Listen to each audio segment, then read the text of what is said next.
I'm at Mount Whitney? Oh my gosh, I didn't know that. Just kidding. I became a teacher at Mount Whitney because I went to school at Mount Whitney. So I went to high school here, and then when I went into teaching, I was at another school, and I always wanted to come back to my alma mater because I love Mount Whitney. It's my place, it's my people. Well, this is my 14th year here at Mount Whitney, so it's been a while. Seen a few changes in administration, changes in teachers, a lot of turnover in teachers. When I first came to Mount Whitney, I was hired as a chemistry teacher. And so all my classes were chemistry. I came from Divisadero. So I kind of graduated with that class, an 8th grade class at Divisadero, and moved up with them.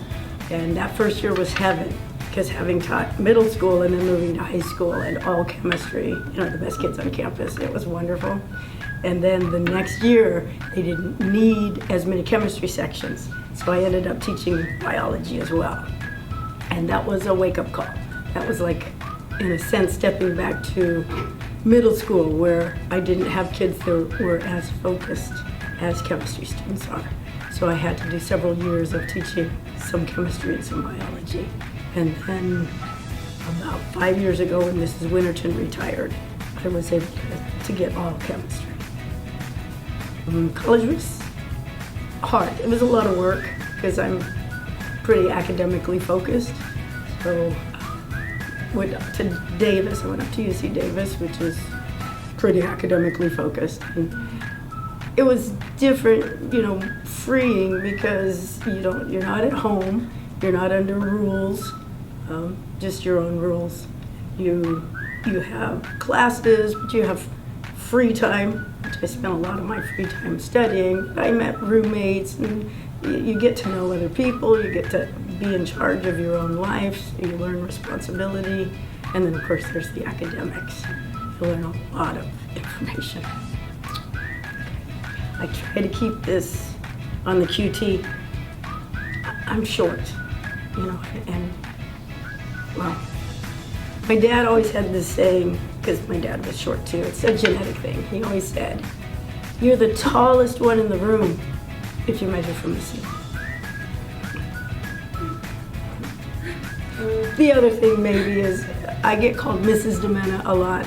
I've never been married, so I'm single my entire life. So not everybody knows that. I think the spirit of the school, we've had a lot of turnover in teachers and we've had some turnover in administration, but I know that the staff loves the students. The majority of the students know that they really do care. Administration cares about students, and students are polite. I've been at other schools and you don't have the courtesy that you have at Mount Whitney out of the students. I know when I walk down the hallway, if I smile, they'll smile back. If I say hello, they'll say hello back. So that's one thing I really like about Mount Whitney is just kind of a positive attitude, of respect, and a courtesy. I always enjoyed my teachers growing up, the teachers that really cared. You kind of form that bond with. When I was in college, I would tutor and enjoyed that when the light bulb went on for the student that I was working with. And I know that every time I studied, I would approach it like a teacher would. I'd write it out as though I were writing out notes for a class. And so I think just my natural bent was to explain things to others, and teaching kind of lends itself to that. I've always liked science. That was always my strength. I have a brother and a sister. They are also science. My brother majored in biochemistry, my sister in microbiology, so science is just genetically in us. And so I wouldn't change my major.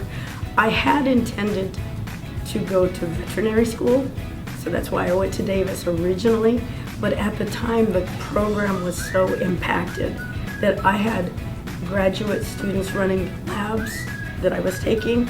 They had been applying to vet school for 2 years and not getting in, and they had really high GPAs.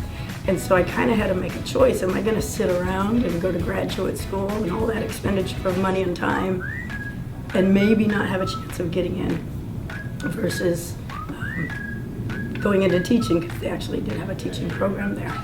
And so I decided to go ahead and go into teaching.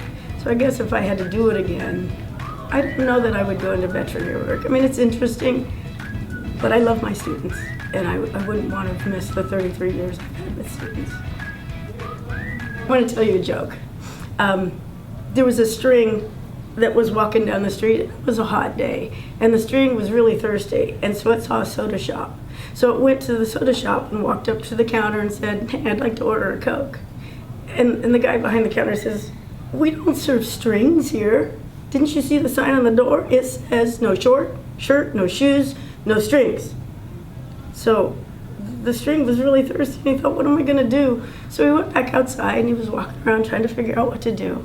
And so he thought, and he took the top of his string, and he just kind of splayed it all out. And he went back in. Oh, and he also kind of put a knot in it.